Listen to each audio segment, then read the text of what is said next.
다시 수업을 진행하겠습니다. 18번째 개송입니다. 착한 일을 한 사람은 이 세상과 저 세상에서 기뻐했는가? 착한 일을 했는가 싶어 기뻐하고 좋은 세상에 가서 거듭 기뻐한다. 이 개송은 그 기수국고독원 장자의 기수국고독 장자의 이 딸에 대한 얘기인데, 그 고독 장자가 이제 나이가 들어서 본인이 스스로 이 스님들의 공양을 챙기기가 좀 어려워가지고 자기의 딸에게 이렇게 맡기기 시작합니다.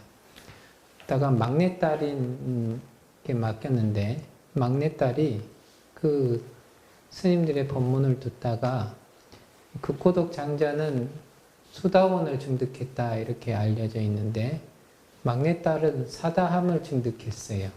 그래서 이제 막내딸이 이제 죽으려고 한다 하니까 이 극고독 장자가 그 막내딸에게 다가갔는데, 막내딸이 대뜸 한다는 얘기가 아오야 왔느냐 이렇게 하고 얼마 대화를 나누지 못하고 그냥 이렇게 죽게 되었다.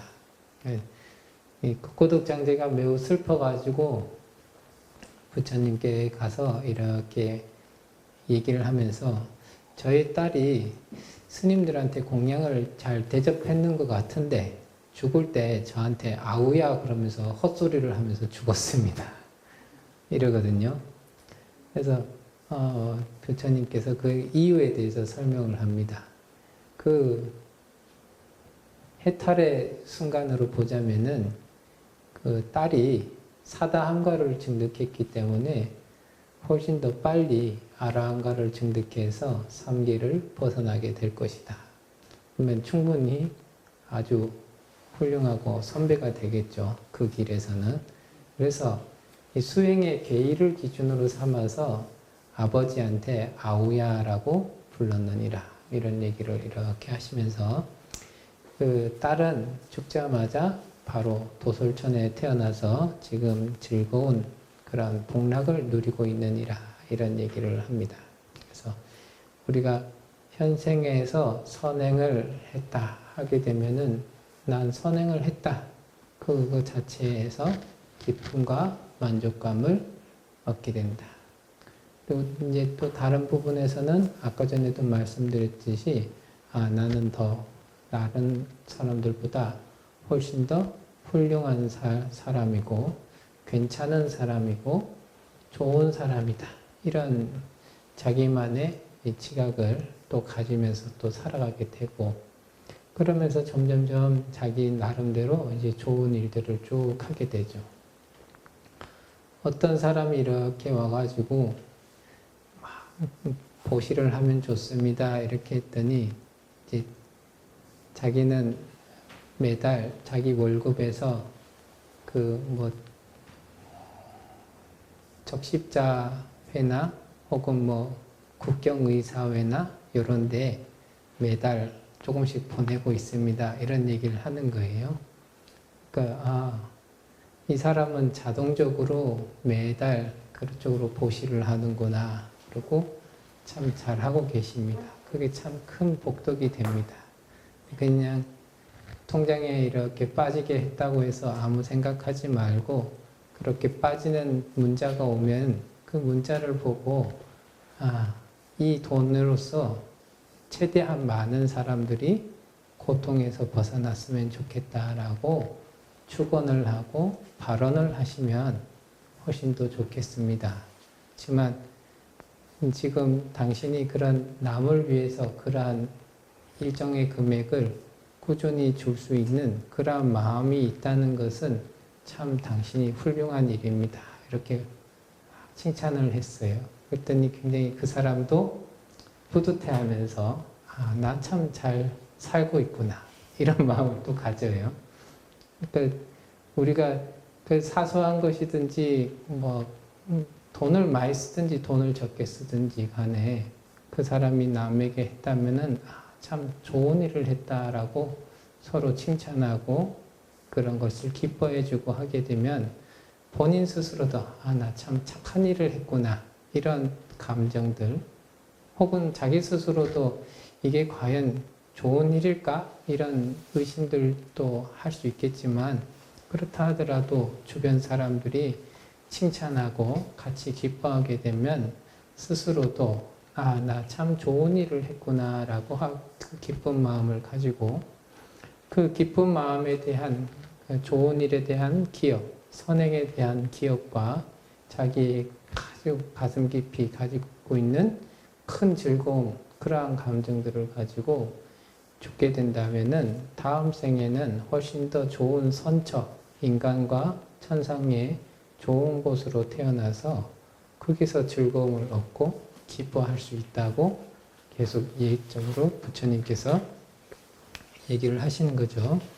이 불고독 장자와 그 딸은 오히려 과일을 중독했기 때문에 조금 더 무르의 선을 닦아서 유르의 선보다는 훨씬 더 훌륭한 그러한 선법을 닦아가지고 이 해탈의 업을 갖추었지만서도 그것이 아니라도 현세 유르의 선을 잘 닦았다 하더라도 우리에게는 그러한 감흥들을 많이 일으킬 수가 있다.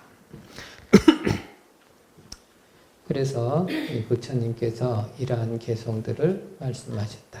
그래서 현세에서 이곳에서 기뻐할 만한 일들을 했다. 선행을 하면 기뻐하죠. 그러면은 사후에서 다른 곳에서도 참 기뻐할 수 있는 그러한 일들이 생긴다. 그래서 현생에서도 즐겁고 사후 다음 생에서도 즐겁다. 여기 그 즐거운 기쁜 마음으로 선행을 할 때도 찝찝하고 하기 싫고 이런 마음보다는 자기가 적극적인 마음으로서 기쁜 마음으로서 아주 흔쾌히 할 수 있는 그러한 마음으로서 사소한 선이라도 닦으면 그것이 큰 복덕으로 우리에게 다가오게 되죠. 그래서 갖가지 복이 될 수 있는 업을 다 닦은 사람은 이 현생에서나 다음 생에서나 함께 기뻐하고 즐겁게 된다. 환희하게 된다. 그래서 현재에서는 나는 지금 복을 닦고 있다 하면서 그것을 기뻐하고, 또한 다음의 생에서는 선치 아주 좋은 곳에서 태어나면서 다시 기뻐하게 된다. 그래서 그 도암스님 그 강의하시는 중에 그런 얘기 조금 하셨었는데, 지금 이 자기가 누리고 있는 복락은 이 과거생이 내가 지금의 나에게 선물을 보내주는 것이고, 지금 내가 복업을 닦는 것은 미래의 나에게 선물을 주는 것이다. 그 얘기를 하셨더라고요. 똑같이 이렇게 생각을 하면서 나는 지금 복을 닦고 있다. 참 기쁘고 즐거운 그러한 마음을 딱 가지고 이렇게 살아가게 되죠. 악업을 지었다. 지금 고통의 괴로움에 오고 있다. 그럼 또 그 도암 스님이 재밌는 얘기를 하셨죠. 과거의 나가 현재의 나를 연맥이는 것이다.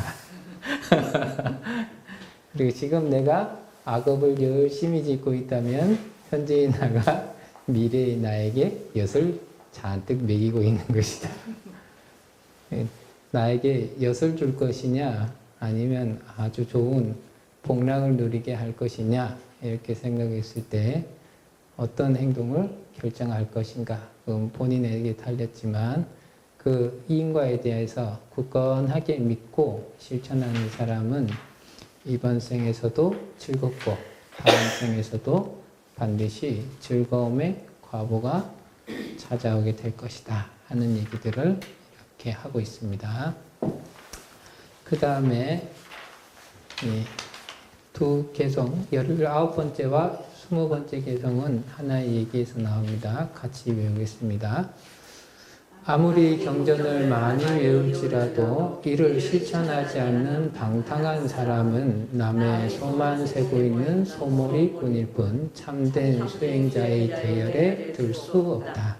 경전을 조금밖에 외울 수 없더라도 진리대로 실천하고 욕망과 분노와 어리석음에서 벗어나 바른 지혜와 해탈을 얻고 이 세상과 저 세상에 매이지 않는 이는 진실한 수행자의 대열에 들 수 있다. 두 가지 개송이 되겠습니다. 이 부처님 당시 이런 분들이 좀 많았던 것 같은데 비슷한 얘기들이 좀 반복돼서 나오긴 합니다. 우정이 깊은 두 친구가 있었는데 나이 차이가 조금 있었나 봐요. 예, 출가를 해서 부처님께 나아가서 이제 공부를 하려고 하는데 이 친구들이 이 부처님께 가서 우리는 어떠한 의무 조항이 있습니까? 물으니까 부처님께서 수행의 의무와 교학의 의무가 있다. 수행자는 두 가지밖에 없다. 이런 의무 지킬 거는 두 가지 의무가 있다 하는 거죠. 근데 나이가 많은 비구는 저는 교학을 하기에는 조금 나이가 들었으니까 바로 수행문으로 좀 들어가고자 합니다. 이렇게 말씀을 드리고 부처님께서 그 말에 맞춰가지고 그러면은 저기 이러이러한 수행을 해라 하고 수행 주제를 알려줘서 나이가 있는 비구는 바로 이제 열심히 수행해서 머지않아 아라한가를 증득했다. 근데 이제 좀 나이가 젊은 스님은 교학을 열심히 공부를 해서 삼장을 통달하는 아주 훌륭한 스님이 되었다. 근데 그래서 강사가 된 스님이 아주 훌륭한 스님이 되었는데 이렇게 주위에서 왔다 갔다 하는 그 스님들마다 와서 스님이 그 아라한과를 증득한 스님이랑 친구라면서요 하고 계속 얘기를 물으니까 이 강사 스님 머릿속에는 그 스님은 부처님의 말씀을 알아봤자 한두 개성밖에 모를 텐데 그 뭐 훌륭하다고 자꾸 나한테 와서 안부를 묻고 하는지 모르겠다 하면서 돌아가서 그 나의 친구를 살짝 좀 면을 까도록 내가 한번 힘써봐야겠다 하고 이렇게 가시죠. 근데 이제 부처님께서 그 두 제자를 보니까 저렇게 냅두면은 별로 안 좋은 과거가 찾아올 것 같다 싶으니까 그 자리에 가셔가지고 강사 스님한테 색계, 욕계와 색계와 무색계에 대해서 설명을 쭉 해라 하고 질문을 던지니까 강사 스님이 거기에서는 아주 유리하게 질문을 막 대답을 합니다. 근데 그 수행의 과보로서 얻게 되는 수다원가부터 아라한가까지에 대해서 그 상태와 거기에 자리에 들면은 어떠한 삶의 변화가 일어나는지에 대해서 낱낱이 얘기를 해봐라 했더니 자기가 지금 그 닦지 못한, 증득하지 못한 경지니까 강사 스님은 제대로 대답을 하지 못하고 이 아라한가를 증득한 스님은 이미 자기가 거쳐왔던 그러한 길이기 때문에 거기에 대해서 낱낱이 설명을 자세하게 하더라. 그러한 과정을 통해서 이 강사 스님이 품고 있는 그러한 오만한 마음을 꺾으시고 이러한 얘기들을 하셨다. 그래서 이 부처님께서 이 가르침을 잘 따르는 사람, 그런 사람은 그 소의 목장주인과 같아서 소 목장에서 나오는 소출들을 다 맛을 볼 수 있고 그 입만 나불나불 거리는 사람은 그 소치는 목동과 같아서 열심히 젖을 짜긴 짜지만 주인한테 갖다 바치고 자기는 잘 못 먹고 하는 그런 상태와 같다. 그런 얘기들을 이렇게 하시면서 이러한 개성들을 얘기하셨다. 그래서 우리가 이제 스님들을 이렇게 바라볼 때 제가 신자분들이 스님들을 바라보는 것도 있고 스님들이 이제 스님을 바라보는 그런 시선들도 있고 그래서 스님들이 스님들을 바라볼 때 이 시선이 조금 더 엄격하고 좀 더 같이 살다 보니까 더 이렇게 삐뚤음하게 이렇게 볼 수 있는 그게 좀 있죠. 그 상황에서 이 어떠한 스님은 저보다 이런 면에서 조금 더 훌륭하고 이 스님은 저런 부분에서 조금 훌륭하고 경전을 제가 뭐 많이 본 건 아니지만 저보다 훨씬 더 많이 보신 분이 요 뒤에 명단으로 쭉 있으니까 제가 뭐 경전을 많이 봤다라고 얘기하기도 어렵고요. 또 수행을 많이 했느냐 하게 되면은 이 주변에 주지를 사시는 스님들 혹은 주지를 살지 않고 선원에 계신 스님들 뭐 유런이든 강원이든 어느 자리에 있는 스님이든지 간에 이렇게 사시는 모습들을 이렇게 보다 보면은 꼭 공부를 많이 했다고 해서 도덕적으로 훌륭한 것도 아니고요. 공부를 못했다고 해서 못난 사람이 아니에요. 어떤 스님은 경전을 거의 잘 모르시기도 하고 뭐 말을 많이 안 하시는데 그 스님한테 가면 스님들도 그렇고 제가자 불자님들도 그렇고 그 스님한테만 가면 그냥 마음이 차분해지는 거예요. 그 스님 입을 열지도 않아요. 말 뭐 물으면 예 그러고 대답하고 마는데 근데 그 스님 앞에만 가면 막 들떠있던 사람들이 쭉 가라앉아요. 그만큼의 더 훌륭한 게 없는 거예요. 그런 것처럼 막 많이 알아서 말을 많이 하고 정확하게 알려주고 지식적으로 훌륭하고 이런 것도 훨씬 중요하지만 그것보다도 훨씬 더 뜻깊은 것은 그것이 몸으로 체득이 돼가지고 그 체득된 것이 자연스럽게 이 몸 밖으로 흘러나오는 거예요.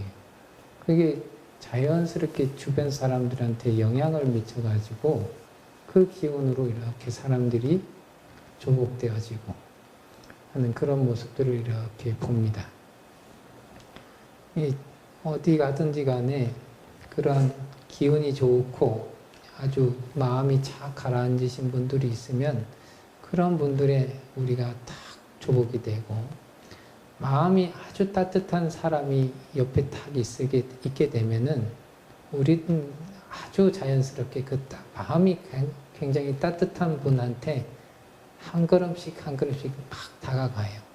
그래 그 따뜻함을 한번 탁 맛보게 되면 멀리 가고 싶은 마음이 잘 안 들고 항상 그 주변에 맴돌려고 하는 그런 습성들을 이제 막 가지고 있죠. 그리고 그러한 자비심의 영역에 딱 들어가면은 그냥 평상시 자기의 쾌활했던 그런 모습들을 막 드러낼 수가 있습니다. 마치 아이들이 혼자 있게 되면은 두려움에 떨기도 하고 좀 힘들어 하다가 부모가 옆에서 그냥 같이 안 놀아줘도 그냥 옆에서 지켜보고만 있어도 아이들이 아주 마음을 놓고 주변을 배회하면서 활발하게 노는 모습을 보듯이 마음이 푸근해서 뭘 해도 나를 받아주고 포용해 줄 수 있을 것 같다. 그런 사람이 딱 주변에 있으면 거기서 마음을 쭉 놓고 그냥 평상시 하거나 혹은 평상시보다도 훨씬 더 좋은 행동들을 자기가 하려고 막 노력을 하게 되죠. 그래서 우리가 많이 안다고 해서 훌륭한 것이 아니라 그 아는 것에서 조금 더 나아가서 행동을 한 번이라도 할 수 있느냐 이런 것들이 훨씬 더 중요하다.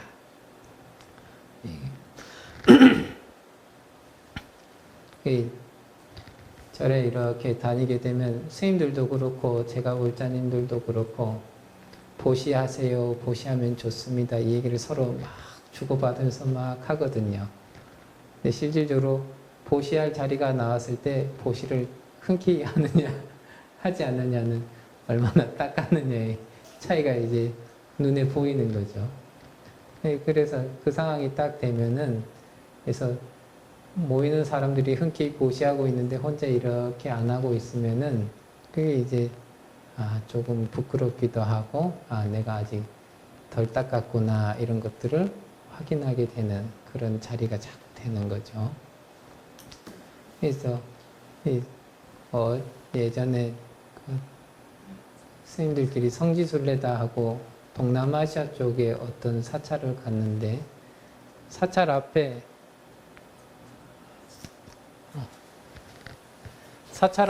이제 어린애들이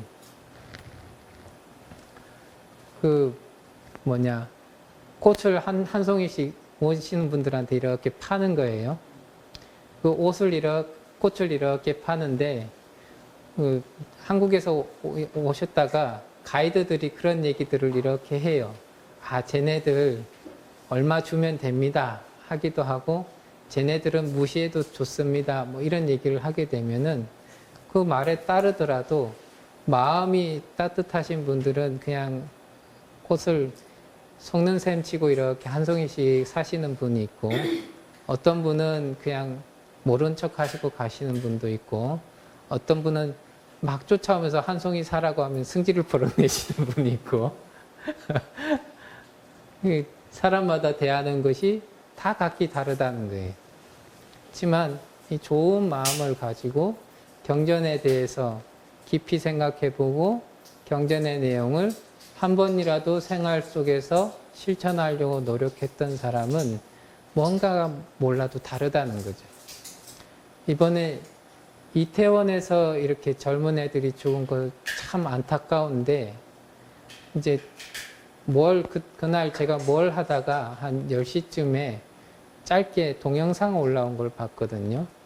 그 이태원에 젊은 애들이 꽉 들어찼는데 그 안쪽에서는 힘들다 뭐 이런 소리가 나오고 있는데, 밖에서는 큰 그 클럽에서 나오는 음악들이 막 하고, 또 그 주변의 아이들은 또 그 소리에, 음악 소리에 막 미쳐가지고 막 방방 뜨고 있는 그런 장면을 짧게 봤어요.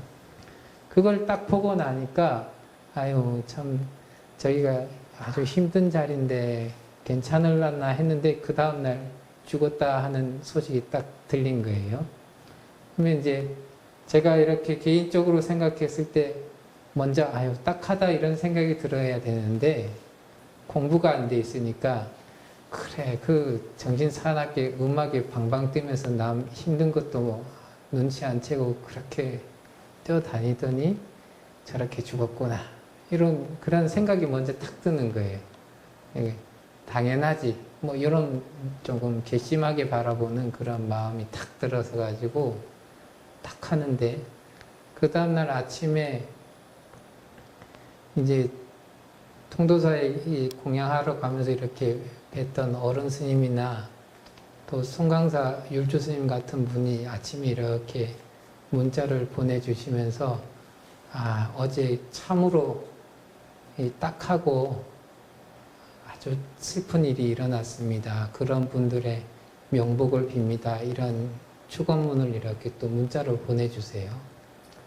그러니까 마음이 쓰는 이 마음의 심량이 너무나 저랑 차이 나는구나. 그런 분들은 항상 이 부처님의 자비를 실천해야 된다 하는 마음을 계속 쓰고 있으니까 그러한 일들이 생겼을 때 바로 그러한 마음들이 막 돋아나는구나. 저는 제 개인적으로 부족한 게 많으니까 그 영상을 딱 보고 있었잖아요. 그러니까 아침까지도 그 스님이 그 사람들이 참 딱하다 하고 있는 그 어른 옆에서 그놈들은 당해도 싸요. 그러면서 한마디씩 뚝뚝 던지는 거예요. 저는 제가 본 게 있고 제 생각이 옳다 생각하고, 그러니까 어른이 자비로운 그런 생각을 가지고 있는 것은 좋은데, 그래도 제가 생각하는 이런 부분들이 있다.